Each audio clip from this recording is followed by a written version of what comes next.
ಬಳಿಕ ಮಾಜಿ ಸಿಎಂ ಸಿದ್ದರಾಮಯ್ಯ ಆಸ್ಪತ್ರೆಯಿಂದ ಡಿಸ್ಚಾರ್ಜ್ ಆಗಿದ್ದಾರೆ. ಸಿದ್ದರಾಮಯ್ಯ ಮಲ್ಲೇಶ್ವರಂ ಖಾಸಗಿ ಆಸ್ಪತ್ರೆಯಲ್ಲಿ ಹೃದಯ ಸಂಬಂಧಿ ಕಾಯಿಲೆಗೆ ಚಿಕಿತ್ಸೆಯನ್ನ ಪಡ್ಕೊಳ್ತಾ ಇದ್ರು. ಸಿದ್ದರಾಮಯ್ಯಗೆ ಆಂಜಿಯೋಪ್ಲಾಸ್ಟ್ ಮಾಡಲಾಗಿದೆ.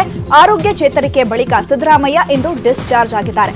ಆಸ್ಪತ್ರೆಯಿಂದ ಡಿಸ್ಚಾರ್ಜ್ ಆದ ಬಳಿಕ ಸುದ್ದಿಗೋಷ್ಠಿ ನಡೆಸಿ ಮಾತನಾಡಿದ Siddaramaiah am totally all right ಅಂತ ಹೇಳಿದ್ದಾರೆ. ರಾಜಕಾರಣದಲ್ಲಿ ಯಾರೂ ಶಾಶ್ವತ ಶತ್ರುಗಳಲ್ಲ, ಯಾರೂ ಶಾಶ್ವತ ಮಿತ್ರರಲ್ಲ. ಪಕ್ಷಾತೀತವಾಗಿ ಎಲ್ಲರೂ ಆರೋಗ್ಯವನ್ನ ವಿಚಾರಿಸಿದ್ರು. ಅವರೆಲ್ಲರಿಗೂ ಕೂಡ ನಾನು ಧನ್ಯವಾದವನ್ನ ಹೇಳ್ತೇನೆ ಅಂತ ಹೇಳಿದ್ದಾರೆ. ಇತ್ತ ಸಿದ್ದರಾಮಯ್ಯ ಆಸ್ಪತ್ರೆಯಿಂದ ಡಿಸ್ಚಾರ್ಜ್ ಆಗ್ತಿದ್ದಂತೆ ಹೌದು ಹುಲಿಯ ಮತ್ತೆ ಸದ್ದು ಮಾಡಿದೆ. ಸಿದ್ದರಾಮಯ್ಯ ಕಾರು ಹತ್ತುತ್ತಾ ಇದ್ದಂತೆ ಅಭಿಮಾನಿಗಳು ಹುಲಿಯ ಹುಲಿಯ ಹೌದು ಹುಲಿಯ ಅಂತ ಜೈಕಾರವನ್ನ ಹಾಕಿದ್ದಾರೆ. ಈ ವೇಳೆ ಸಿದ್ದರಾಮಯ್ಯ ಅಭಿಮಾನಿಗಳಿಗೆ ಕೈ ಮುಗಿದು ಅಲ್ಲಿಂದ ಹೊರಟಿದ್ದಾರೆ. ಉಪಚುನಾವಣೆಯಲ್ಲಿ ಸೋತು ಸುಣ್ಣವಾಗಿರುವ ಕಾಂಗ್ರೆಸ್ನಲ್ಲಿ ಪಟ್ಟಕ್ಕಾಗಿ ಪೈಪೋಟಿ ನಡೀತಾ ಇದೆ. ಕಾಂಗ್ರೆಸ್ ಶಾಸಕಾಂಗ ಸ್ಥಾನದ ಸಿದ್ದರಾಮಯ್ಯ ಶಾಸಕಾಂಗ ಸ್ಥಾನಕ್ಕೆ ರಾಜೀನಾಮೆ ನೀಡಿದ ವಿಚಾರ ಸದ್ಯಕ್ಕೆ ಇದೀಗ ಬಗೆಹರಿತಾ ಇಲ್ಲ. ಈಗಾಗಲೇ ಈ ಬಗ್ಗೆ ಕಾಂಗ್ರೆಸ್ ವರಿಷ್ಠ ರಾಹುಲ್ ಗಾಂಧಿ ಸಿದ್ದರಾಮಯ್ಯಗೆ ಕರೆ ಮಾಡಿ ಮಾತನಾಡಿದ್ದಾರೆ. ಆರೋಗ್ಯ ಸುಧಾರಣೆ ಬಳಿಕ ದೆಹಲಿಗೆ ಬರುವಂತೆ ಸೂಚನೆಯನ್ನ ನೀಡಿದ್ದಾರೆ. ಇದಕ್ಕೆ ಪ್ರತಿಕ್ರಿಯಿಸಿರುವ ಸಿದ್ದರಾಮಯ್ಯ 10-15 ದಿನಗಳ ಬಳಿಕ ದೆಹಲಿಗೆ ಬರುವುದಾಗಿ ತಿಳಿಸಿದ್ದಾರಂತೆ. ಚರ್ಚೆ ಬಳಿಕ ರಾಜೀನಾಮೆ ಅಂಗೀಕಾರ ಬಗ್ಗೆ ತೀರ್ಮಾನವಾಗುವ ಸಾಧ್ಯತೆ ಇದೆ. ಸಿದ್ದರಾಮಯ್ಯ ದೆಹಲಿಗೆ ತೆರಳಿದ ಬಳಿಕ ಸೋನಿಯಾ ಗಾಂಧಿ ಸಿದ್ದರಾಮಯ್ಯ ಜೊತೆ ಚರ್ಚೆ ಮಾಡಲಿದ್ದಾರಂತೆ. ಬಳಿಕವಷ್ಟೇ ವಿಪಕ್ಷ ನಾಯಕನ ಸ್ಥಾನದ ರಾಜೀನಾಮೆ ವಿಚಾರ ಬಗೆಹರಿಸುವ ಸಾಧ್ಯತೆ ಇದೆ. ಕೆಪಿಸಿಸಿ ಅಧ್ಯಕ್ಷ ದಿನೇಶ್ ಗುಂಡೂರಾವ್ ರಾಜೀನಾಮೆ ಅಂಗೀಕಾರದ ಬಗ್ಗೆಯೂ ಕೆಲ ದಿನಗಳ ಬಳಿಕವೇ ನಿರ್ಧರಿಸಲಾಗುತ್ತೆ ಎಂಬುದರ ಮಾಹಿತಿ ಕಾಂಗ್ರೆಸ್ ಉನ್ನತ ಮೂಲಗಳಿಂದ ತಿಳಿದು ಬಂದಿದೆ. ಇದರಿಂದ ಸಿದ್ದರಾಮಯ್ಯ ರಾಜೀನಾಮೆ ತಕ್ಷಣ ಬಗೆಹರಿಯುವ ಉತ್ಸಾಹದಲ್ಲಿರುವ ಮೂಲ ಕಾಂಗ್ರೆಸ್ಸಿಗರಿಗೆ ಭಾರೀ ಹಿನ್ನಡೆಯಾದಂತಾಗಿದೆ. ಕೆಪಿಸಿಸಿ ಕುರ್ಚಿ ಮೇಲಿನ ಡಿಕೆ ಶಿವಕುಮಾರ್ ಆಸೆಗೆ ತಾತ್ಕಾಲಿಕವಾಗಿ ತಣ್ಣೀರು ಬಿದ್ದಂತಾಗಿದೆ. ಡಿಕೆಗೆ ಹೈಕಮಾಂಡ್ನಿಂದ ನಿರಾಸೆ ಉಂಟಾಗಲಿದೆಯಂತೆ. ಖುದ್ದು ಸೋನಿಯಾ ಗಾಂಧಿಯವರೇ ಶಾಕ್ ಕೊಟ್ಟಿದ್ದಾರೆ ಅಂತ ಹೇಳಲಾಗ್ತಿದೆ. ಭಾರತ್ ಬಚಾವೋ ರ್ಯಾಲಿ ನೆಪದಲ್ಲಿ ದೆಹಲಿಗೆ ಹೋಗಿದ್ದ ಡಿಕೆ ಶಿವಕುಮಾರ್ ಸೋನಿಯಾ ಗಾಂಧಿ ಬಳಿ ಕೆಪಿಸಿಸಿ ಹುದ್ದೆ ಕೇಳೋಕೆ ಹೋಗಿದ್ರಂತೆ. ಆದ್ರೆ ಈ ಭೇಟಿಯನ್ನ ಕೇವಲ ಉಭಯ ಕುಶಲೋಪರಿಗೆ ಸೀಮಿತಗೊಳಿಸಿದ ಸೋನಿಯಾ ಗಾಂಧಿ ಭೇಟಿಗೆ ಅವಕಾಶ ನೀಡಿಲ್ವಂತೆ. ಇದರಿಂದ ಬೇಸರದಿಂದಲೇ ಡಿಕೆ ಕೆಲ ವರಿಷ್ಠರನ್ನ ಮಾತ್ರ ಭೇಟಿ ಮಾಡಿದ್ದಾರಂತೆ. ಕೆಸಿ ವೇಣುಗೋಪಾಲ್, ಅಹಮದ್ ಪಟೇಲ್, ಗುಲಾಂ ನಬಿ ಆಜಾದ್ ಮಿಸ್ತ್ರಿ ಅವರನ್ನ ಮಾತ್ರ ಭೇಟಿ ಮಾಡಿದ್ದಾರಂತೆ. ಪದೇ ಪದೇ ಸೋನಿಯಾ ಭೇಟಿಗೆ ಸರ್ಕಸ್ ಮಾಡ್ತಿರೋ ಡಿಕೆಗೆ ಇಂದಾದ್ರೂ ಸೋನಿಯಾ ಮೇಡಂ ಅವಕಾಶ ಕೊಡ್ತಾರಾ ಅನ್ನೋದು ಕುತೂಹಲವನ್ನ ಮೂಡಿಸಿದೆ. ಇದು ಡಿಕೆ ಕಥೆ ಆದ್ರೆ ವಿಪಕ್ಷ ನಾಯಕ ಸ್ಥಾನದ ಮೇಲೆ ಕಣ್ಣಿಟ್ಟಿರೋ ಎಚ್.ಕೆ. ಪಾಟೀಲ್ಗೆ ಭಾರಿ ನಿರಾಸೆಯಾಗಿದೆ. ಎಚ್ಕೆಪಿ ಭೇಟಿಗೂ ಅವಕಾಶ ನೀಡಿಲ್ವಂತೆ ಸೋನಿಯಾ. ಹೀಗಾಗಿ ಕೆಲ ವರಿಷ್ಠರನ್ನ ಮಾತ್ರ ಭೇಟಿ ಮಾಡಿದ್ದಾರಂತೆ ಎಚ್.ಕೆ. ಪಾಟೀಲ್. ಕೆಲ ಹಿರಿಯ ನಾಯಕರು ಸೋನಿಯಾ ಭೇಟಿಗೆ ಯತ್ನವನ್ನ ಮಾಡ್ತಿದ್ದಾರಂತೆ. ಮಾಜಿ ಸಂಸದ ಕೆಎಚ್ ಮುನಿಯಪ್ಪ ಸೇರಿ ಹಲವರಿಂದ ಪ್ರಯತ್ನ ಮಾಡಲಾಗಿದೆ. ಆದ್ರೆ ಭೇಟಿ ಮಾತ್ರ ಸಾಧ್ಯವಾಗ್ತಿಲ್ಲ. ಆಸ್ಪತ್ರೆಯಲ್ಲೇ ಕುಳಿತು ಸಿದ್ದರಾಮಯ್ಯ ಡಿಕೆ ಎಚ್ಕೆಪಿಗೆ ಶಾಕ್ ಅನ್ನ ಕೊಟ್ರಾ ಎಂಬ ಅನುಮಾನ ಕೂಡ ಮೂಡಿಸಿದೆ. ಹಿರಿಯ ನಾಯಕರು ಒಬ್ಬೊಬ್ಬರ ಪರ ಲಾಬಿಯನ್ನ ಮಾಡ್ತಿದ್ದಾರೆ. ರಾಜ್ಯದಲ್ಲಿ ಈಗಾಗಲೇ 3 ಡಿಸಿಎಂ ಹುದ್ದೆಗಳಿವೆ. ಈಗ ಮತ್ತೆರಡು ಡಿಸಿಎಂ ಹುದ್ದೆ ಸೃಷ್ಟಿ ವಿಚಾರದ ಮಾತು ಕೇಳಿ ಬರ್ತಾ ಇದೆ. ಆದ್ರೆ ಇದೆಲ್ಲ ಊಹಾಪೋಹ ಅಂತ ಹಾಲಿ ಡಿಸಿಎಂ ಲಕ್ಷ್ಮಣ್ ಸವದಿ ಹೇಳಿದ್ದಾರೆ. ರಾಯಚೂರಿನಲ್ಲಿ ಮಾತನಾಡಿದ ಡಿಸಿಎಂ ಲಕ್ಷ್ಮಣ್ ಸವದಿ ಈ ವಿಚಾರದಲ್ಲಿ ಯಾವ ಸಚಿವರಲ್ಲೂ ಗೊಂದಲ ಇಲ್ಲ. ಈ ಬಗ್ಗೆ ವರಿಷ್ಠರು ಸೂಕ್ತ ತೀರ್ಮಾನವನ್ನ ಕೈಗೊಳ್ತಾರೆ ಅಂತ ಹೇಳಿದ್ದಾರೆ. ಇತ್ತ ಆರೋಗ್ಯ ಸಚಿವ ಶ್ರೀರಾಮುಲು ಡಿಸಿಎಂ ಸ್ಥಾನ ಸಿಗದಿದ್ದಕ್ಕೆ ಬೇಸರಗೊಂಡಿದ್ದಾರೆ ಅಂತ ಹೇಳಲಾಗ್ತಾ ಇದೆ. ಡಿಸಿಎಂ ಸ್ಥಾನದ ಬಗ್ಗೆ ಇನ್ನೂ ಭರವಸೆ ಸಿಗದ ಕಾರಣ ನಾಯಕರ ವಿರುದ್ಧ ಮುನಿಸಿಕೊಂಡಿದ್ದಾರೆ ಅಂತ ಹೇಳಲಾಗ್ತಾ ಇದೆ. ಮೊನ್ನೆ ಕ್ಯಾಬಿನೆಟ್ ಸಭೆಗೂ ಗೈರಾಗಿದ್ದ ಸಚಿವ ಶ್ರೀರಾಮುಲು ಇಂದು ರಾಯಚೂರು ಕೃಷಿ ಮೇಳ ಉದ್ಘಾಟನೆಗೂ ಗೈರಾಗಿದ್ದಾರೆ. ರಾಯಚೂರು ಜಿಲ್ಲಾ ಉಸ್ತುವಾರಿ ಸಚಿವ ಆಗಿದ್ರೂ ಶ್ರೀರಾಮುಲು ಅವರು ಕಾರ್ಯಕ್ರಮಕ್ಕೆ ಹೋಗಿಲ್ಲ. ಡಿಸಿಎಂ ಲಕ್ಷ್ಮಣ್ ಸವದಿ ಭಾಗವಹಿಸಿದ್ರು. ಕಾರ್ಯಕ್ರಮಕ್ಕೆ ಗೈರಾಗುವ ಮೂಲಕ ಡಿಸಿಎಂ ತಮ್ಮ ಸಿಟ್ಟನ್ನ ಹೊರಹಾಕಿದ್ದಾರೆ ಅಂತ ಶಂಕೆ ವ್ಯಕ್ತ ಆಗಿದೆ. ಶ್ರೀರಾಮುಲುಗೆ ಡಿಸಿಎಂ ಹುದ್ದೆ ಕೊಡದಿದ್ದಕ್ಕೆ ರಾಮುಲು ಅಭಿಮಾನಿಗಳು ಸಿಟ್ಟಿಗೆದ್ದಿದ್ದಾರೆ. ಸಚಿವ ರಾಮುಲುಗೆ ಡಿಸಿಎಂ ಹುದ್ದೆ ನೀಡುವಂತೆ ಅಭಿಮಾನಿಗಳು ಫೇಸ್ಬುಕ್ನಲ್ಲಿ ಪೋಸ್ಟ್ ಹಾಕಿದ್ದಾರೆ. ನಿಯತ್ತಿಗೆ ಬಿಜೆಪಿಯಲ್ಲಿ ಬೆಲೆ ಇಲ್ವಾ ಅಂತ ತಮ್ಮ ಆಕ್ರೋಶವನ್ನ ಹೊರಹಾಕಿದ್ದಾರೆ. ಯಡಿಯೂರಪ್ಪ ಬಿಟ್ರೆ ಪಕ್ಷದಲ್ಲಿ ಹಗಲು ರಾತ್ರಿ ದುಡಿದ ಮಾಸ್ ಲೀಡರ್ ಅಂದ್ರೆ ಶ್ರೀರಾಮುಲು. ಬೀದರ್ನಿಂದ ಚಾಮರಾಜನಗರದವರೆಗೂ ಲಕ್ಷಾಂತರ ಅಭಿಮಾನಿಗಳನ್ನ ಹೊಂದಿದ್ದಾರೆ. ಅವರನ್ನ ಡಿಸಿಎಂ ಮಾಡುವುದಾಗಿ ಹೇಳಿ ಈಗ ಮಂತ್ರಿ ಮಾಡಿದ್ದಾರೆ. ನಾಯಕ ಸಮಾಜಕ್ಕೆ ಮತ್ತು ಅಭಿಮಾನಿಗಳಿಗೆ ಮೋಸವಾಗಿದೆ. ಇನ್ನಾದ್ರೂ ಅವರಿಗೆ ಸೂಕ್ತ ಸ್ಥಾನಮಾನ ನೀಡಿ ಅಂತ ಪೋಸ್ಟ್ ಹಾಕಿ ತಮ್ಮ ಸಿಟ್ಟನ್ನ ಹೊರಹಾಕಿದ್ದಾರೆ. ಬಿಜೆಪಿ ಹೈಕಮಾಂಡ್ಗೂ ಒತ್ತಾಯ ಹೇರ್ತಿದ್ದಾರೆ. ಡಿಸಿಎಂ ಮಾಡದಿದ್ರೆ ಉಗ್ರ ಹೋರಾಟದ ಎಚ್ಚರಿಕೆಯನ್ನ ಕೊಟ್ಟಿದ್ದಾರೆ. ಸಿಎಂ ಯಡಿಯೂರಪ್ಪ ಸರ್ಕಾರ ಸೇಫ್ ಆಯ್ತು ಅನ್ನೋ ಖುಷಿಯಲ್ಲಿದ್ದಾರೆ. ಇನ್ನು 3.5 ವರ್ಷ ಬಿಎಸ್ವೈರನ್ನ ಯಾರೂ ಟಚ್ ಮಾಡೋಕ್ಕಾಗೋದಿಲ್ಲ. ಆದ್ರೆ ಈ ನಡುವೆ ಸಿಎಂಗೆ ಮತ್ತೊಂದು ಟೆನ್ಷನ್ ಶುರುವಾಗಿದೆ. ಅದೇ ರಿಪಬ್ಲಿಕ್ ಬಳ್ಳಾರಿ ವಿಚಾರ. ಬಿಎಸ್ವೈ ಖುಷಿಗೆ ಬಳ್ಳಾರಿ ಲೀಡರ್ಸ್ ಅಡ್ಡಿಯಾಗಿದ್ದಾರೆ. ಒಬ್ಬೊಬ್ಬರದ್ದು ಎರಡೆರಡು ಬೇಡಿಕೆ ನೋಡಿ ಫುಲ್ ಟೆನ್ಷನ್ ಆಗಿದ್ದಾರೆ. ಕರುಣಾಕರ್ ರೆಡ್ಡಿ, ಆನಂದ್ ಸಿಂಗ್, ರಾಮುಲು ಸಿಎಂಗೆ ಡಿಮ್ಯಾಂಡ್ ಮಾಡ್ತಾ ಇದ್ದಾರಂತೆ. ಆನಂದ್ ಸಿಂಗ್ ವಿಜಯನಗರ ಪ್ರತ್ಯೇಕ ಜಿಲ್ಲೆ ಬೇಡಿಕೆ ಜೊತೆಗೆ ಸಚಿವ ಸ್ಥಾನಕ್ಕೂ ಬೇಡಿಕೆ ಇಟ್ಟಿದ್ದಾರೆ. ಇತ್ತ ಪ್ರತ್ಯೇಕ ಹರಪನಹಳ್ಳಿ ಜಿಲ್ಲೆ ಜೊತೆ ಮಂತ್ರಿಗಿರಿಗೂ ಕರುಣಾಕರ್ ರೆಡ್ಡಿ ಡಿಮ್ಯಾಂಡ್ ಮಾಡಿದ್ದಾರೆ. ಇದೇ ವಿಚಾರ ಈಗ ಸಿಎಂಗೆ ತಲೆನೋವಾಗಿದೆ. ಮತ್ತೊಂದು ಕಡೆ ಬಳ್ಳಾರಿ ಜಿಲ್ಲೆ ಇಬ್ಬಾಗವಾಗದಂತೆ ಹಾಗೂ ಸಚಿವ ಸ್ಥಾನಕ್ಕೆ ಶಾಸಕ ಸೋಮಶೇಖರ್ ರೆಡ್ಡಿ ಬೇಡಿಕೆ ಇಟ್ಟಿದ್ದಾರೆ. ಇತ್ತ ಸಚಿವ ಶ್ರೀರಾಮುಲು ಕೂಡ 2 ಬೇಡಿಕೆ ಇಟ್ಟಿದ್ದಾರೆ. ಡಿಸಿಎಂ ಪಟ್ಟ ಹಾಗೂ ಬಳ್ಳಾರಿ ಜಿಲ್ಲೆ ಅಖಂಡವಾಗಿರುವಂತೆಯೂ ಪಟ್ಟನ ಹಿಡಿದಿದ್ದಾರೆ. 2008ರಲ್ಲಿ ಬಿಎಸ್ವೈ ಸಿಎಂ ಆಗಿದ್ದಾಗ ಕುರ್ಚಿ ಅಲ್ಲಾಡಿತ್ತು. ಈಗ ಮತ್ತದೇ ಬಳ್ಳಾರಿ ನಾಯಕರಿಂದ ಸಿಎಂ ಶೇಕ್ ಆಗಿದ್ದಾರೆ. ನಾವು ಸೋತಿರೋದು ಸಿಎಂ ಯಡಿಯೂರಪ್ಪ ವಿರುದ್ಧ. ರಮೇಶ್ ಜಾರಕಿಹೊಳಿ ಹಾಗೂ ಅವನ ಅಳಿಯಂದಿರ ವಿರುದ್ಧ ನಾವು ಸೋತಿಲ್ಲ ಅಂತ ಲಖನ್ ಜಾರಕಿಹೊಳಿ ಹೇಳಿದ್ದಾರೆ. ಗೋಕಾಕ್ನಲ್ಲಿ ಮಾತನಾಡಿದ ಕಾಂಗ್ರೆಸ್ ಪರಾಜಿತ ಅಭ್ಯರ್ಥಿ ಲಖನ್ ನನ್ನ ನೋಡಿ ಮತ ಹಾಕಿ ಅಂತ ಬಿಎಸ್ವೈ ಹೇಳಿದ್ರು. ಹೀಗಾಗಿ ರಮೇಶ್ ಜಾರಕಿಹೊಳಿ ಚುನಾವಣೆಯಲ್ಲಿ ಗೆದ್ದಿದ್ದಾರೆ. ವಾಮಾ ಮಾರ್ಗದಲ್ಲಿ ದುಡ್ಡಿನ ಹೊಳೆ ಹರಿಸಿ ಮೋಸವನ್ನ ಮಾಡಿದ್ದಾರೆ ಅಂತ ಆರೋಪವನ್ನ ಮಾಡಿದ್ದಾರೆ. ನೀರಾವರಿ ಮಂತ್ರಿ ಮಾಡಿದ್ರೆ ನಿಮ್ಮನ್ನ ನೀರಲ್ಲೇ ಬಿಟ್ಟು ಬಿಡ್ತಾನೆ. ಬಿಜೆಪಿಗೆ ಬ್ಲಾಕ್ ಮೇಲ್ ಮಾಡಲು ಸಿದ್ದು ಆರೋಗ್ಯ ವಿಚಾರಿಸಿದ್ರು ಅಂತ ಟಾಂಗ್ ಕೊಟ್ರು. ಇತ್ತ ಸಹೋದರ ರಮೇಶ್ ವಿರುದ್ಧ ಗುಡುಗಿದ ಸತೀಶ್ ಜಾರಕಿಹೊಳಿ ಯಡಿಯೂರಪ್ಪರ ವೈಟ್ ಡ್ರೆಸ್ ಬ್ಲಾಕ್ ಮಾಡ್ತೇನೆ ಅಂತ ಹೇಳಿದ್ದಾರೆ. ಏನೋ ಸಂತೋಷ್ ಹಾಕಿದ್ದ ಫೇಸ್ಬುಕ್ ಪೋಸ್ಟ್ಗೆ ಪ್ರತಿಕ್ರಿಯೆ ನೀಡಿದ ಸತೀಶ್ ಜಾರಕಿಹೊಳಿ ರಾಜಕೀಯವಾಗಿ ಜಾರಕಿಹೊಳಿ ಬ್ರದರ್ಸ್ ಒಂದಲ್ಲ, ಇದನ್ನ ಸಾಬೀತು ಮಾಡಿದ್ದೇನೆ ಅಂತ ಹೇಳಿದ್ದಾರೆ. ರಮೇಶ್ ಅಳಿಯಂದಿರ ವಿರುದ್ಧ ಹೋರಾಟ ನಿರಂತರವಾಗಿರುತ್ತೆ ಅಂತ ಗುಡುಗಿದ್ದಾರೆ. ಇಂದಿನಿಂದ ದೇಶದ ಹೆದ್ದಾರಿಗಳಲ್ಲಿ ಫಾಸ್ಟ್ ಟ್ಯಾಗ್ ಕಡ್ಡಾಯ ಆಗಿದೆ. ಆದರೆ ವಾಹನ ಬಳಕೆದಾರರ ಹಿತದೃಷ್ಟಿಯಿಂದ ಕೇಂದ್ರ ಸರ್ಕಾರ ನಿಯಮದಲ್ಲಿ ಕೊಂಚ ಸಡಿಲಿಕೆಯನ್ನ ಮಾಡಿದೆ. ಕೇಂದ್ರ ಸರ್ಕಾರ ಫಾಸ್ಟ್ ಟ್ಯಾಗ್ಗೆ ಮತ್ತೆ 1 ತಿಂಗಳು ಗಡುವು ನೀಡಿದೆ. ಕೇಂದ್ರ ಸರ್ಕಾರ ಇಂದು ಅಂದ್ರೆ ಡಿಸೆಂಬರ್ 15ಕ್ಕೆ ಫಾಸ್ಟ್ ಟ್ಯಾಗ್ಗೆ ಡೆಡ್ ಲೈನ್ ಅನ್ನ ನೀಡಿತ್ತು. ಇದೀಗ ಫಾಸ್ಟ್ ಟ್ಯಾಗ್ ಅಳವಡಿಕೆಗೆ ಜನವರಿ 15ರವರೆಗೆ ಕಾಲಾವಕಾಶವನ್ನ ನೀಡಲಾಗಿದ್ದು, ಸದ್ಯಕ್ಕೆ ಡಬಲ್ ಟೋಲ್ ನಿಂದ ವಿನಾಯಿತಿ ನೀಡಲಾಗಿದೆ. ಫಾಸ್ಟ್ ಟ್ಯಾಗ್ ಇಲ್ಲದ ವಾಹನಗಳು ಶುಲ್ಕ ಪಾವತಿಸಿ ಸಂಚಾರ ಮಾಡಲು ಅನುಮತಿಯನ್ನ ನೀಡಲಾಗಿದೆ. ಫಾಸ್ಟ್ ಟ್ಯಾಗ್ ನಲ್ಲಿ ಬಳಸಲಾಗುವ ರೇಡಿಯೋ ಸಂವೇದಿ ಗುರುತು ಚಿಪ್ ಅನ್ನ ವಿದೇಶದಿಂದ ಆಮದು ಮಾಡಿಕೊಳ್ಳಲಾಗ್ತಾ ಇದೆ. ಇದಕ್ಕೆ 6 ವಾರ ತಗಲುವ ಸಾಧ್ಯತೆ ಇದ್ದು, ಪ್ರತಿದಿನಕ್ಕೆ 30ರಿಂದ 50 ಸಾವಿರ ಚಿಪ್ಗಳನ್ನಷ್ಟೇ ಉತ್ಪಾದನೆ ಮಾಡಲಾಗ್ತಾ ಇದೆ. ಫಾಸ್ಟ್ ಟ್ಯಾಗ್ ಮಾರುವ ಬ್ಯಾಂಕ್ ಮತ್ತು ಇತರೆ ಸಂಸ್ಥೆಗಳಿಗೆ ಟ್ಯಾಗ್ ಪೂರೈಕೆ ಇಲ್ಲ. ಈ ಹಿನ್ನೆಲೆಯಲ್ಲಿ ಎಲ್ಲರೂ ಫಾಸ್ಟ್ ಟ್ಯಾಗ್ ಪಡೆಯಲು ಸಾಧ್ಯವಿಲ್ಲ. ಹೀಗಾಗಿ ವಾಹನಗಳ ದಟ್ಟಣೆ ಇರುವ ರಾಷ್ಟ್ರೀಯ ಹೆದ್ದಾರಿಗಳಲ್ಲಿ 25%ರಲ್ಲಿ ಫಾಸ್ಟ್ ಟ್ಯಾಗ್ ಜೊತೆ ಕ್ಯಾಶ್ ಮೂಲಕ ಟೋಲ್ ಸಂಗ್ರಹಿಸಲು ಅವಕಾಶವನ್ನ ಮಾಡಿಕೊಡಲಾಗುತ್ತೆ. ಇನ್ನು ರಾಜ್ಯದಲ್ಲಿ ಅರ್ಧಕರ್ಧ ವಾಹನಗಳಿಗೆ ಫಾಸ್ಟ್ ಟ್ಯಾಗ್ ಇಲ್ಲ. 2 ಬಾರಿ ಗಡುವು ವಿಸ್ತರಿಸಿದ್ರೂ ಫಾಸ್ಟ್ ಟ್ಯಾಗ್ ಖರೀದಿಗೆ ವಾಹನ ಮಾಲೀಕರು ನಿರಾಸಕ್ತಿಯನ್ನ ತೋರಿಸಿದ್ದಾರೆ. ಸುವರ್ಣ ತ್ರಿಭುಜ ಮೀನುಗಾರಿಕಾ ದೋಣಿ ನಾಪತ್ತೆಯಾಗಿ ಇಂದಿಗೆ 1 ವರ್ಷ ಆಗಿದೆ. ಆದರೆ 7 ಮೀನುಗಾರರ ಬಗ್ಗೆ ಇನ್ನೂ ಕೂಡ ಸುಳುವು ಸಿಕ್ಕಿಲ್ಲ.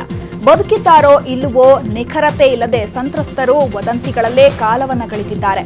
2019 ಮೇ 1ರಂದು ಬೋಟ್ನ ಅವಶೇಷ ಪತ್ತೆಯಾಗಿತ್ತು. ಆದರೆ 7 ಮೀನುಗಾರರ ಸುಳಿವು ಮಾತ್ರ ಸಿಕ್ಕಿಲ್ಲ. ಇದರಿಂದ 7 ಮೀನುಗಾರರ ಕುಟುಂಬಸ್ಥರಲ್ಲಿ ಆತಂಕ ಕಡಿಮೆಯಾಗಿಲ್ಲ. ತಮ್ಮವರನ್ನ ಹುಡುಕಿಕೊಡಿ ಅಂತಿರುವ ಕುಟುಂಬಸ್ಥರು ಕಂಡ ನಾಯಕರಿಗೆ ಮನವಿಯನ್ನ ಸಲ್ಲಿಸುತ್ತಿದ್ದಾರೆ. ಆದರೆ ಕುಟುಂಬಸ್ಥರ ಕಣ್ಣೀರಿಗೆ ಮುಕ್ತಿ ಮಾತ್ರ ಸಿಕ್ತಿಲ್ಲ. ಆದರೆ ಮೀನುಗಾರರ ಕುಟುಂಬಕ್ಕೆ 11 ಲಕ್ಷ ಪರಿಹಾರ ಘೋಷಿಸಲಾಗಿದ್ದು, ಮುಖ್ಯಮಂತ್ರಿ ಫಂಡ್ನಿಂದ 5 ಲಕ್ಷ ಪರಿಹಾರ ಹಾಗೂ ಮೀನುಗಾರಿಕಾ ಇಲಾಖೆಯಿಂದ 6 ಲಕ್ಷ ಪರಿಹಾರವನ್ನ ನೀಡಲಾಗಿದೆ. ಬೆಂಗಳೂರಿನಲ್ಲಿ ತೆರಿಗೆ ವಂಚಕರಿಗೆ ಬೇಕ್ ಶಾಕ್ ಆಗಿದೆ. ತೆರಿಗೆ ಕಟ್ಟದವರಿಗೆ ಬಿಬಿಎಂಪಿ ಮೇಯರ್ ಹೊಸ ಅಸ್ತ್ರವನ್ನ ಪ್ರಯೋಗಿಸಲಿದ್ದಾರೆ. ಬಿಬಿಎಂಪಿಗೆ ದೋಖಾ ಎಸಗಿದವರ ಮೇಲೆ ಎಫ್ಐಆರ್ ಬೀಳಲಿದೆ. ಕೋಟಿ ತೆರಿಗೆ ಪಾವತಿಸದವರ ವಿರುದ್ಧ ಶೀಘ್ರವೇ ಎಫ್ಐಆರ್ ಹಾಕಲಾಗುತ್ತೆ. ಬಿಬಿಎಂಪಿಗೆ ಬರಬೇಕಾಗಿರೋ ತೆರಿಗೆ ಮೊತ್ತ 1717 ಕೋಟಿ ಇದೆ. ಆದ್ರೂ ದೊಡ್ಡ ಕುಳಗಳು ನೋಟಿಸ್ಗೂ ಕ್ಯಾರೆ ಅಂತಿಲ್ಲ. ವಿಪ್ರೋ ಕಂಪನಿ ಬರೋಬ್ಬರಿ 7 ಕೋಟಿ ತೆರಿಗೆಯನ್ನ ಬಾಕಿ ಉಳಿಸಿಕೊಂಡಿದೆ. ಒರಾಕಲ್ ಇಂಡಿಯಾ ಲಿಮಿಟೆಡ್ 12 ಕೋಟಿ ಬಾಕಿ ಹಾಗೂ ಆರ್ಎಂಝೆಡ್ ಇನ್ಫೋಟೆಕ್ ಪ್ರೈವೇಟ್ ಲಿಮಿಟೆಡ್ 5 ಕೋಟಿ ಬಾಕಿ ಇಟ್ಕೊಂಡಿದೆ. ಜೊತೆಗೆ ಬಾಗ್ಮನೆ ಟೆಕ್ ಪಾರ್ಕ್ 4 ಕೋಟಿ ತೆರಿಗೆ ಬಾಕಿ ಹಾಗೂ ರಾಜ್ಯ ಒಕ್ಕಲಿಗರ ಸಂಘ 1 ಕೋಟಿ 21 ಲಕ್ಷ ಬಾಕಿ ಉಳಿಸಿಕೊಂಡಿದೆ. ಈ ಕಂಪನಿಗಳ ವಿರುದ್ಧ ಎಫ್ಐಆರ್ ಹಾಕಲು ಬಿಬಿಎಂಪಿ ಮುಂದಾಗಿದೆ. ಚಲಿಸುತ್ತಿದ್ದ ವಾಹನದಲ್ಲಿ ಬೆಂಕಿ ಕಾಣಿಸಿಕೊಂಡಿದ್ದು, ಡ್ರೈವರ್ ಸಮಯ ಪ್ರಜ್ಞೆಯಿಂದ ಅನಾಹುತವೊಂದು ತಪ್ಪಿದೆ. ಬೆಳಗಾವಿ ಜಿಲ್ಲೆಯ ಹುಕ್ಕೇರಿ ತಾಲೂಕಿನ ಸಂಕೇಶ್ವರ ಪಟ್ಟಣದ ರಾಷ್ಟ್ರೀಯ ಹೆದ್ದಾರಿ 4ರಲ್ಲಿ ಘಟನೆ ನಡೆದಿದೆ. ಕೊಲ್ಲಾಪುರದ ಎಂಐಡಿಸಿಯಿಂದ ಚೆನ್ನೈಗೆ ಲಾರಿಯಲ್ಲಿ ಜನರೇಟರ್ ಸಾಗಿಸಲಾಗುತ್ತಿತ್ತು. ಲಾರಿಯಲ್ಲಿದ್ದ ಜನರೇಟರ್ನಲ್ಲಿ ಬೆಂಕಿ ಕಾಣಿಸಿಕೊಂಡಿದೆ. ತಕ್ಷಣವೇ ಎಚ್ಚೆತ್ತ ಚಾಲಕ ಹೆದರದೆ ವಾಷಿಂಗ್ ಸೆಂಟರ್ವರೆಗೆ ಲಾರಿಯನ್ನ ತಂದು ನಿಲ್ಲಿಸಿದ್ದಾನೆ. ವಾಷಿಂಗ್ ಪಾಯಿಂಟ್ಗೆ ತಂದು ಸ್ಥಳೀಯರ ಸಹಾಯದಿಂದ ಬೆಂಕಿಯನ್ನ ನಂದಿಸಿದ್ದಾನೆ. ಚಾಲಕನ ಸಾಹಸದ ವಿಡಿಯೋ ಈಗ ವೈರಲ್ ಆಗಿದೆ. ಗುಂಡಿಯಲ್ಲಿ ಬಿದ್ದಿದ್ದ ಬಾಲಕಿ ರಕ್ಷಣೆ ಮಾಡಿರುವ ಘಟನೆ ರಾಯಚೂರಿನಲ್ಲಿ ನಡೆದಿದೆ. ರಾಯಚೂರಿನ ಶಾಲೆಯೊಂದರ ಬಳಿಯಲ್ಲಿ ಶಾಲಾ ಕಟ್ಟಡಕ್ಕಾಗಿ ನಿರ್ಮಿಸಿದ ಗುಂಡಿಯನ್ನ ಮುಚ್ಚಿರಲಿಲ್ಲ. ಇತ್ತೀಚೆಗೆ ಮಳೆಯಿಂದ ಗುಂಡಿ ತುಂಬಿಕೊಂಡಿತ್ತು. ಅದೇ ಗುಂಡಿಯಲ್ಲಿ ಬಾಲಕಿ ಬಿದ್ದಿದ್ದಾಳೆ. ಜಾರಿ ಬಿದ್ದ ಬಾಲಕಿಯನ್ನ ಯುವಕನೊಬ್ಬ ತಕ್ಷಣ ರಕ್ಷಣೆ ಮಾಡಿದ್ದಾನೆ. ಗುಂಡಿ ಮುಚ್ಚದ ಶಾಲಾ ಆಡಳಿತ ಮಂಡಳಿ ವಿರುದ್ಧ ಸ್ಥಳೀಯರು ಆಕ್ರೋಶವನ್ನು ವ್ಯಕ್ತಪಡಿಸಿದ್ದಾರೆ. 3 ದಿನಗಳ ಹಿಂದೆ ಈ ಘಟನೆ ನಡೆದಿದ್ದು. ಈಗ ಗುಂಡಿ ಸುತ್ತಲೂ ತಗಡಿನ ಟಿನ್ ತಡೆಗೋಡೆಯನ್ನ ಹಾಕಲಾಗಿದೆ. ಬಾಲಕಿಯನ್ನ ಅಪಾಯದಿಂದ ರಕ್ಷಿಸಿದ ಯುವಕನ ಸಾಹಸಕ್ಕೆ ಮೆಚ್ಚುಗೆ ವ್ಯಕ್ತವಾಗಿದೆ. ಬಳ್ಳಾರಿಯಲ್ಲಿರುವ ವಿಶ್ವ ದರ್ಜೆಯ ಸುರಂಗ ಮಾರ್ಗದಲ್ಲಿ ಬಿರುಕು ಬಿಟ್ಟಿದೆ. ಗೂಂಡಾ ಸಸ್ಯ ಉದ್ಯಾನವನದ ಬಳಿಯಿರುವ ಸುರಂಗ ಮಾರ್ಗ ಸಿಮೆಂಟ್ ಬ್ಲಾಕ್ ಬಿರುಕು ಬಿಟ್ಟು ನೀರು ಸೋರಿಕೆಯಾಗಿದೆ. ಸುರಂಗದ ಒಳಭಾಗವನ್ನ ವಿಶ್ವ ದರ್ಜೆಯ ಮಟ್ಟದಲ್ಲಿ ಸಿಮೆಂಟ್ ಬ್ಲಾಕ್ಗಳಿಂದ ನಿರ್ಮಿಸಲಾಗಿದೆ. ಆದ್ರೀಗ ಇದು ಶಿಥಿಲವಾಗಿದ್ದು ಮಳೆ ನೀರು ಅಲ್ಲಲ್ಲಿ ಜಿನುಗುತ್ತಿದ್ದು ಹೆದ್ದಾರಿ ಮೇಲೆ ನಿಲ್ತಾ ಇದೆ. ಹಲವೆಡೆ ಸಿಮೆಂಟ್ ಬ್ಲಾಕ್ಗಳು ಕಿತ್ತು ಹೋಗಿವೆ. ಇದರ ಮೂಲಕವೇ ವಿದ್ಯುತ್ ತಂತಿ ಹಾದು ಹೋಗಿದೆ. ನೀರು ಸೋರಿಕೆ ತಡೆಗಟ್ಟದಿದ್ರೆ ಶಾರ್ಟ್ ಸರ್ಕ್ಯೂಟ್ ಆಗೋ ಅಪಾಯವೂ ಇದೆ. ಹೆದ್ದಾರಿ ಪ್ರಾಧಿಕಾರದ ನಿರ್ಲಕ್ಷ್ಯದ ವಿರುದ್ಧ ಸ್ಥಳೀಯರು ಗರಂ ಆಗಿದ್ದಾರೆ. ರಾಷ್ಟ್ರೀಯ ಹೆದ್ದಾರಿ 50ರ ಸಂಪರ್ಕ ಕೊಂಡಿಯಾಗಿರುವ ಈ ಸುರಂಗ ಮಾರ್ಗವು ಬೆಂಗಳೂರು, ಚಿತ್ರದುರ್ಗ, ಶಿವಮೊಗ್ಗ, ಮಂಗಳೂರು ಹಾಗೂ ಉತ್ತರ ಕರ್ನಾಟಕದ ಹಲವು ನಗರಗಳಿಗೆ ಸಂಪರ್ಕ ಕಲ್ಪಿಸುತ್ತೆ. ಈ ಮೊದಲು ಗುಡ್ಡದ ಮೇಲಿರುವ ಕಣವಿ ವೀರಭದ್ರೇಶ್ವರ ದೇವಸ್ಥಾನದ ಮುಂಭಾಗದ ರಸ್ತೆ ಮಾರ್ಗ ಹಾಗೂ ರೈಲು ಮಾರ್ಗ ಇತ್ತು. ಗುಡ್ಡದ ಕೆಳಗಡೆ 2 ಸುರಂಗ ಮಾರ್ಗವನ್ನ 2014ರಲ್ಲಿ ನಿರ್ಮಾಣ ಮಾಡಲಾಯಿತು. ಟಿಬಿ ಡ್ಯಾಂ ಹಿನ್ನೀರಿನ ಪಕ್ಕದಲ್ಲಿರುವ ಸುರಂಗ ರಸ್ತೆ ನೋಡಲು ನಯನ ಮನೋಹರವಾಗಿತ್ತು. ಸಿನಿಮಾ ಶೂಟಿಂಗ್ ಸ್ಪಾಟ್ ಕೂಡ ಆಗಿದೆ. ಆದ್ರೀಗ ಶಿಥಿಲವಾಗಿರೋದ್ರಿಂದ ಸಹಜವಾಗಿ ಆತಂಕಕ್ಕೆ ಕಾರಣವಾಗಿದೆ. ಸರ್ಕಾರಿ ಶಾಲೆಗಳ ಇಂದಿನ ಸ್ಥಿತಿಗೆ ನಮ್ಮ ಸರ್ಕಾರಗಳೇ ಕಾರಣ. ಯಾಕಂದ್ರೆ ಚಿಕ್ಕಮಗಳೂರು ಜಿಲ್ಲೆಯ ಬಸವನಹಳ್ಳಿಯಲ್ಲಿ ಸರ್ಕಾರಿ ಶಾಲೆಯನ್ನ ನೋಡಿದ್ರೆ ಮಕ್ಕಳನ್ನ ಕಳಿಸೋದಕ್ಕೆ ಹೆತ್ತವರು ಹಿಂದೆ ಮುಂದೆ ನೋಡೋ ಪರಿಸ್ಥಿತಿ ಇದೆ. ಇರೋ 1 ಕೊಠಡಿಯಲ್ಲಿ 40ಕ್ಕೂ ಹೆಚ್ಚು ಮಕ್ಕಳಿಗೆ ಪಾಠ ಪ್ರವಚನ ಮಾಡ್ತಾ ಇದ್ದಾರೆ. ಸರ್ಕಾರಿ ಶಾಲೆ ದನದ ದೊಡ್ಡಿ ಅಂತಾಗಿದ್ದು 1ರಿಂದ 4ನೇ ತರಗತಿವರೆಗಿನ ಎಲ್ಲಾ ಮಕ್ಕಳಿಗೆ ಇಲ್ಲಿಯೇ ಟೀಚ್ ಮಾಡಲಾಗ್ತಾ ಇದೆ. ಇಷ್ಟೇ ಆದ್ರೆ ಪರವಾಗಿಲ್ಲ, ಇರೋ 1 ರೂಮ್ ಸಹ ಶಿಥಿಲಾವಸ್ಥೆಗೊಂಡಿದ್ದು ಯಾವ ಕ್ಷಣದಲ್ಲಿ ನೆಲ ಕಚ್ಚುತ್ತೋ ಅನ್ನೋ ಹಂತಕ್ಕೆ ಬಂದಿದೆ. ಈ ಕುರಿತು ಶಿಕ್ಷಣ ಇಲಾಖೆ ಗಮನಕ್ಕೆ ತಂದ್ರೂ ಯಾವುದೇ ಪ್ರಯೋಜನ ಆಗಿಲ್ಲ. ಎಷ್ಟೇ ಬಾರಿ ಮನವಿ ಮಾಡಿದ್ರೂ ಇತ್ತ ಸುಳಿಯುವ ಮನಸ್ಸನ್ನ ಮಾಡಿಲ್ಲ. ಸರ್ಕಾರಿ ಶಾಲೆಯ ಈ ದುಸ್ಥಿತಿಯಿಂದಾಗಿ ಮಕ್ಕಳು ಪರದಾಡ್ತಾ ಇದ್ದು ಏಕಾಗ್ರತೆಯಿಂದ ಪಾಠ ಕೇಳೋದಕ್ಕೆ ಆಗದೆ ಮಂಕಾಗಿದ್ದಾರೆ. ಕನ್ನಡ ಮಾಧ್ಯಮ ಸರ್ಕಾರಿ ಶಾಲೆಗಳನ್ನ ಉಳಿಸಬೇಕು ಅಂತ ಸರ್ಕಾರ ಎಷ್ಟೆಷ್ಟೋ ಪ್ರಯತ್ನವನ್ನ ಮಾಡ್ತಾ ಇದೆ. ಆದ್ರೆ ಬಸವನಹಳ್ಳಿಯಲ್ಲಿನ ಈ ಶಾಲೆ ಗತಿ ನೋಡಿದ್ರೆ ಇದೆಂತಹ ಬೇಜವಾಬ್ದಾರಿ ಸರ್ಕಾರ ಅನ್ನೋದು ಗೊತ್ತಾಗುತ್ತೆ. ಈಗಲಾದ್ರೂ ಅಧಿಕಾರಿಗಳು ಎಚ್ಚೆತ್ತು ಈ ಸರ್ಕಾರಿ ಶಾಲೆಯನ್ನ ಉಳಿಸಬೇಕಾಗಿದೆ. ಮೈಸೂರಿನ ಬಿಇಎಂಎಲ್ ಚಿರತೆಗಳ ಆವಾಸ ಸ್ಥಾನವಾಗಿದ್ಯಾ ಅನ್ನೋ ಅನುಮಾನ ಶುರುವಾಗಿದೆ. ಯಾಕಂದ್ರೆ ಬಿಇಎಂಎಲ್ ಸಂಸ್ಥೆ 100 ಎಕರೆ ಜಾಗ ಹೊಂದಿದ್ದು ಕಾಡು ಪ್ರಾಣಿಗಳು ಎಲ್ಲಂದ್ರಲ್ಲಿ ಕಾಣಿಸಿಕೊಳ್ತಾ ಇವೆ. ಆಗಾಗ ಕಾಣಿಸಿಕೊಳ್ತಾ ಇರೋ ಚಿರತೆಗಳನ್ನ ಅರಣ್ಯ ಇಲಾಖೆ ಸಿಬ್ಬಂದಿ ಸೆರೆ ಹಿಡಿತಾನೇ ಇದ್ದಾರೆ. ಆದ್ರೂ ಚಿರತೆಗಳ ಹಾವಳಿ ಮಾತ್ರ ಕಡಿಮೆ ಆಗ್ತಿಲ್ಲ. ಇಂದು ಸಹ 2 ಚಿರತೆಗಳು ಕಾಣಿಸಿಕೊಂಡಿದ್ದು ಬಿಇಎಂಎಲ್ ಸಿಬ್ಬಂದಿ ಬೆಚ್ಚಿ ಬಿದ್ದಿದ್ದಾರೆ.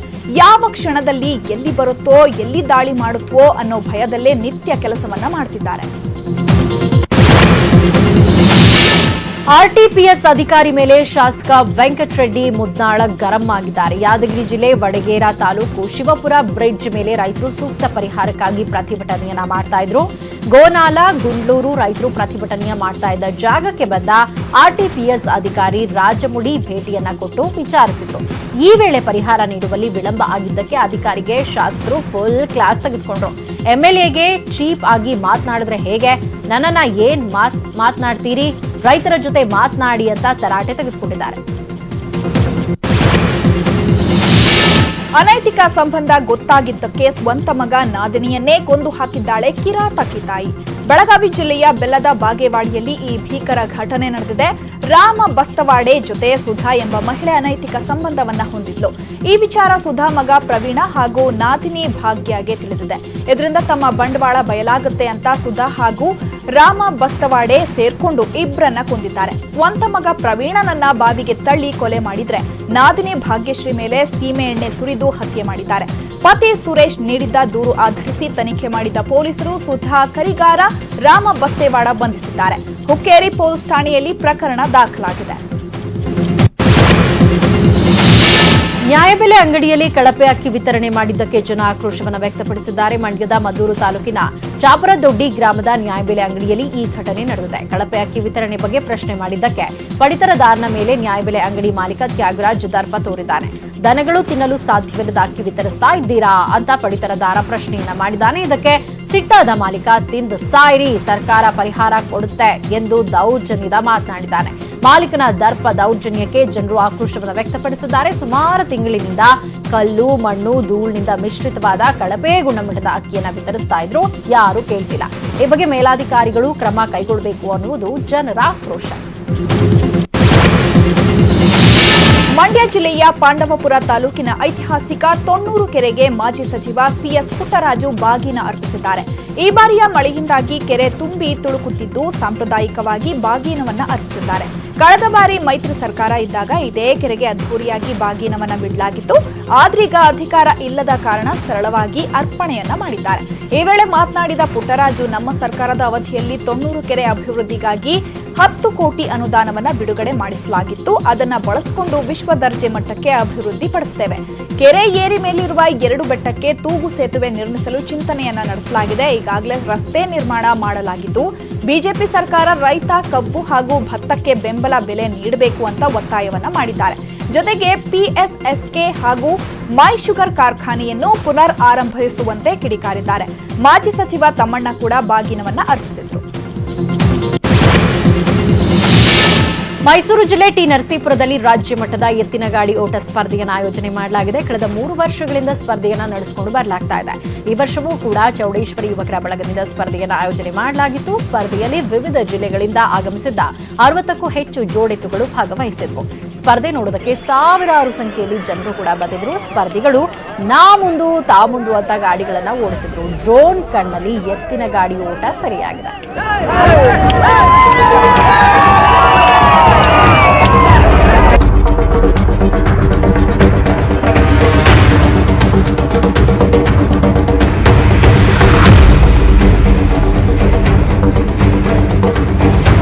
ರಾಜ್ ಗಿರಿಜಮ್ಮ ಎಂಬುವರಿಂದ 10 ಲಕ್ಷ ರೂಪಾಯಿ ಪಡೆದು ವಂಚನೆ ಮಾಡಿದ್ದಾರೆ ಅನ್ನೋ ಆರೋಪ ಕೇಳಿಬಂದಿದೆ. ಗಿರಿಜಮ್ಮ ಅವರ ಪುತ್ರ ಪ್ರಕರಣ ಒಂದರಲ್ಲಿ ಬಂಧನ ಆಗಿದ್ದ ಮಗನನ್ನ ಬಿಡಿಸಲು ಪ್ರಶಾಂತ್ ರಾಜ್, ನವೀನ್ ರಾಜ್ಗೆ 10 ಲಕ್ಷ ಹಣ, 542 ಗ್ರಾಂ ಚಿನ್ನ ನೀಡಿದ್ರಂತೆ. ಆದ್ರೆ ಅಲ್ಲಿಂದ ಅವರು ನಾಪತ್ತೆಯಾಗಿದ್ದು, ಪ್ರಶಾಂತ್ ರಾಜ್, ನವೀನ್ ರಾಜ್ ಯಾರ ಸಂಪರ್ಕಕ್ಕೂ ಸಿಗ್ತಾ ಇಲ್ಲ ಅಂತ ಗಿರಿಜಮ್ಮ ದೂರನ್ನ ಕೊಟ್ಟಿದ್ದಾರೆ. ಈ ಬಗ್ಗೆ HAL ಠಾಣೆಯಲ್ಲಿ ದೂರನ್ನ ಕೂಡ ದಾಖಲಿಸಿದ್ದಾರೆ. ವಿಸಲ್, ಝೂಮ್, ಆರೆಂಜ್ ಸಿನಿಮಾಗಳ ನಿರ್ದೇಶನವನ್ನ ಇವರು ಮಾಡಿದ್ದಾರೆ. ಸದ್ಯ ಪ್ರಶಾಂತ್ ಹಾಗೂ ನವೀನ್ ವಿರುದ್ಧ ವಂಚನೆ ದೂರು ದಾಖಲಾಗಿದೆ. ಇದಕ್ಕೆ ಪ್ರತಿಕ್ರಿಯೆ ನೀಡಿರೋ ಪ್ರಶಾಂತ್ ರಾಜ್, ನಾನು ಯಾವುದೇ ಹಣವನ್ನ ಸ್ವೀಕಾರ ಮಾಡಿಲ್ಲ, ಯಾಕೆ ದೂರು ನೀಡಿದ್ದಾರೆ ಅಂತ ಗೊತ್ತಾಗ್ತಾ ಇಲ್ಲ, ಬ್ಯಾಗ್ನಲ್ಲಿ 20 ಲಕ್ಷ ಇದೆ ಅಂತ ಬಿಂಬಿಸಿದ್ದಾರೆ, ಸಿಸಿಟಿವಿಯಲ್ಲಿ ಈ ದೃಶ್ಯ ಕಾಣ್ತಾ ಇದೆ ಅಂತ ಸ್ಪಷ್ಟನೆಯನ್ನ ಕೊಟ್ಟಿದ್ದಾರೆ. ಶಿವಮೊಗ್ಗದ ಹಾರನಹಳ್ಳಿಯಲ್ಲಿ ಗುಂಪು ಘರ್ಷಣೆ ನಡೆದಿದೆ. ಮಾರಿಕಾಂಬಾ ದೇವಿ ಗದ್ದುಗೆ ಜಾಗಕ್ಕೆ ಪೆಂಡಾಲ್ ಹಾಕೋ ಸಮಯದಲ್ಲಿ ಚಕಮಕಿ ನಡೆದು ಭಾರೀ ಗಲಾಟೆ ನಡೆದಿದೆ. ಜಾಗಕ್ಕೆ ಸಂಬಂಧಪಟ್ಟ ಹಾಗೆ 2 ಗುಂಪುಗಳ ನಡುವೆ ಈ ಕಿತ್ತಾಟ ನಡೆದಿದೆ.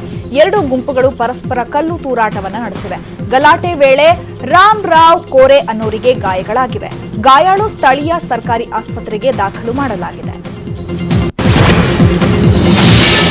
ವಿಜಯಪುರದಲ್ಲಿ ಹೆಜ್ಜೇನು ದಾಳಿಯಾಗಿದೆ. ಮುದ್ದೇಬಿಹಾಳದ ಪಟ್ಟಣದಲ್ಲಿ ಜೇನು ದಾಳಿ ಮಾಡಿದ್ದು 20ಕ್ಕೂ ಹೆಚ್ಚು ಜನರಿಗೆ ಗಂಭೀರ ಗಾಯ ಆಗಿದೆ.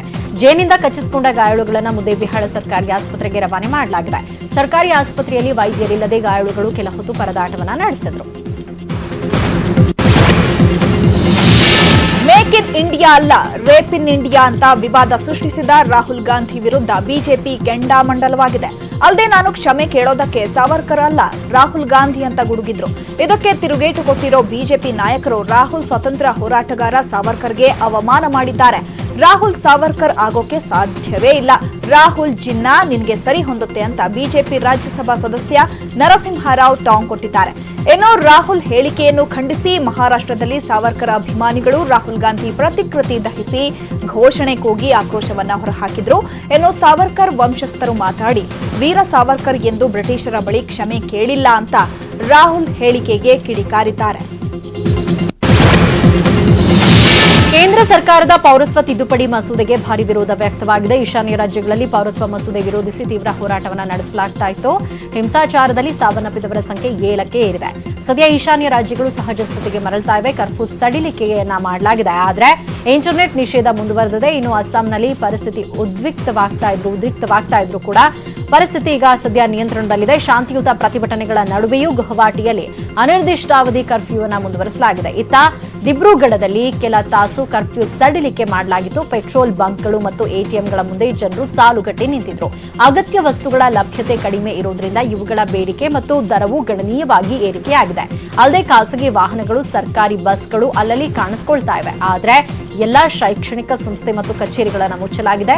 ಈಶಾನ್ಯ ರಾಜ್ಯಗಳಲ್ಲಿ ಪರಿಸ್ಥಿತಿಯನ್ನು ಸಾಮಾನ್ಯ ಸ್ಥಿತಿಗೆ ತರುವ ನಿಟ್ಟಿನಲ್ಲಿ ಸೇನೆ ಮತ್ತು ಅಸ್ಸಾಂ ರೈಫಲ್ ಪಡೆಗಳು ಕಾರ್ಯನಿರ್ವಹಿಸ್ತಾ ಇವೆ. ಬೈಕ್ ಸವಾರ ಸಾವನ್ನಪ್ಪಿದ್ದಾನೆ. ಅಲ್ಲದೆ ಮತ್ತೊಬ್ಬ ಬೈಕ್ ಸವಾರ ಕಾರಿನ ಚಕ್ರಕ್ಕೆ ಸಿಲುಕೊಂಡಿದ್ದಾನೆ. ಈ ಭೀಕರ ರಸ್ತೆ ಅಪಘಾತದ ದೃಶ್ಯಗಳು ಸಿಸಿಟಿವಿಯಲ್ಲಿ ಸೆರೆಯಾಗಿದೆ. ಸ್ಯಾಂಡಲ್ವುಡ್ನಲ್ಲಿ ಮೇಷ್ಟ್ರು ಅಂತಾನೆ ಕರೆಸಿಕೊಳ್ಳೋ director Nagathihalli Chandrashekhar action cut ಹೇಳ್ತಾ ಇರೋ ಹೊಸ ಸಿನಿಮಾವೇ ಇಂಡಿಯಾ ವರ್ಸಸ್ ಇಂಗ್ಲೆಂಡ್. ಸಿನಿಮಾದಲ್ಲಿ ವಸಿಷ್ಠಗೆ ಟಗರು ಪುಟ್ಟಿ ಮಾನ್ವಿತ ಜೋಡಿಯಾಗಿದ್ದಾರೆ. ಇತ್ತೀಚೆಗಷ್ಟೇ ಚಿತ್ರದ ಲವ್ವೇ ಇಲ್ಲದೆ ಎಂಬ ಹೀರೋ ಇಂಟ್ರೊಡಕ್ಷನ್ ಸಾಂಗ್ ಅನ್ನ ಪುನೀತ್ ರಾಜ್ಕುಮಾರ್ ರಿಲೀಸ್ ಮಾಡಿ ಚಿತ್ರತಂಡಕ್ಕೆ ಶುಭ ಹಾರೈಸಿದ್ದಾರೆ. ಹಿರಿಯ ನಿರ್ದೇಶಕ ಕೋಡ್ಲು ರಾಮಕೃಷ್ಣ ನಿರ್ದೇಶನದ ಲೇಟೆಸ್ಟ್ ಸಿನಿಮಾ ಮತ್ತೆ ಉದ್ಭವ. ಪ್ರೀಮಿಯರ್ ಪದ್ಮಿನಿ ಚಿತ್ರದಲ್ಲಿ ಮಿಂಚಿದ್ದ ಪ್ರಮೋದ್ ಈ ಚಿತ್ರಕ್ಕೆ ನಾಯಕನಾಗಿದ್ದು, ಮಿಲನಾ ನಾಗರಾಜ್ ನಾಯಕಿಯಾಗಿದ್ದಾರೆ. ಇತ್ತೀಚೆಗಷ್ಟೇ ಮತ್ತೆ ಉದ್ಭವ ಸಿನಿಮಾ ಟೀಸರ್ ರಿಲೀಸ್ ಆಗಿದ್ದು ಕೊಂಚ ಮಟ್ಟಿಗೆ ಕುತೂಹಲ ಮೂಡಿಸುವಂತಿದೆ. ವೆಸ್ಟ್ ಇಂಡೀಸ್ ವಿರುದ್ಧ ಟಿ20 ಸರಣಿ ಗೆದ್ದು ಬೀಗಿರೋ ಕೊಹ್ಲಿ ಪಡೆ ಏಕದಿನ ಸರಣಿ ಮೇಲೆ ಕಣ್ಣಿಟ್ಟಿದೆ. ಚೆನ್ನೈನಲ್ಲಿ ಮೊದಲ ಏಕದಿನ ಪಂದ್ಯ ನಡೀತಾ ಇದ್ದು ಟಾಸ್ ಸೋತು ಬ್ಯಾಟಿಂಗಿಗೆ ಇಳಿದ ಭಾರತ ಆರಂಭಿಕ ಆಘಾತ ಅನುಭವಿಸಿತು. ಕೆಎಲ್ ರಾಹುಲ್ 6 ರನ್ಗೆ ವಿಕೆಟ್ ಒಪ್ಪಿಸಿದ್ರೆ ನಾಯಕ ಕೊಹ್ಲಿ ಸಹ 4 ರನ್ಗೆ ಪೆವಿಲಿಯನ್ ಸೇರಿಕೊಂಡ್ರು. ಕೆಲ ಹೊತ್ತು ಕ್ರೀಸ್ಗೆ ಅಂಟಿಕೊಂಡ ರೋಹಿತ್ ಶರ್ಮಾ ಸಹ ಕೇವಲ 36 ರನ್ ಗಳಿಸಲಷ್ಟೇ ಶಕ್ತರಾದರು. ಪ್ರವಾಸಿಗರ ಪಾಲಿನ ಸ್ವರ್ಗ ಅಂತಾನೆ ಕರೆಸಿಕೊಳ್ಳುವ ಜಮ್ಮು ಕಾಶ್ಮೀರದಲ್ಲಿ ಈಗ ಸ್ವರ್ಗವೇ ಧರೆಗಿಳಿದಂತೆ ಭಾಸವಾಗ್ತಾ ಇದೆ. ಧಾರಾಕಾರ ಮಂಜಿನ ಮಳೆಯಾಗ್ತಾ ಇದ್ದು ಎಲ್ಲಂದರಲ್ಲಿ ಮಂಜಿನ ಹಿಮರಾಶಿಯೇ ಕಣ್ಣಿಗೆ ಬೀಳ್ತಾ ಇದೆ. ಬಹುತೇಕ ರಸ್ತೆಗಳೆಲ್ಲ ಹಿಮದಿಂದ ಆವೃತವಾಗಿದ್ದು ವಾಹನ ಸವಾರರು ಪರದಾಡ್ತಾ ಇದ್ದಾರೆ. ಹಿಮಾಚಲ ಪ್ರದೇಶದಲ್ಲೂ ಸಹ ಇದೇ ಪರಿಸ್ಥಿತಿ ನಿರ್ಮಾಣವಾಗಿದ್ದು ಮೈ ಕೊರೆಯುವ ಚಳಿ ಪ್ರವಾಸಿಗರನ್ನ ಉಸಿರು ಬಿಗಿ ಹಿಡಿಯುವಂತೆ ಮಾಡಿದೆ. ಇವಿಷ್ಟು ಇವತ್ತಿನ 30 ಸುದ್ದಿ. ನೋಡ್ತಾರೆ ನ್ಯೂಸ್ 18 ಕನ್ನಡ.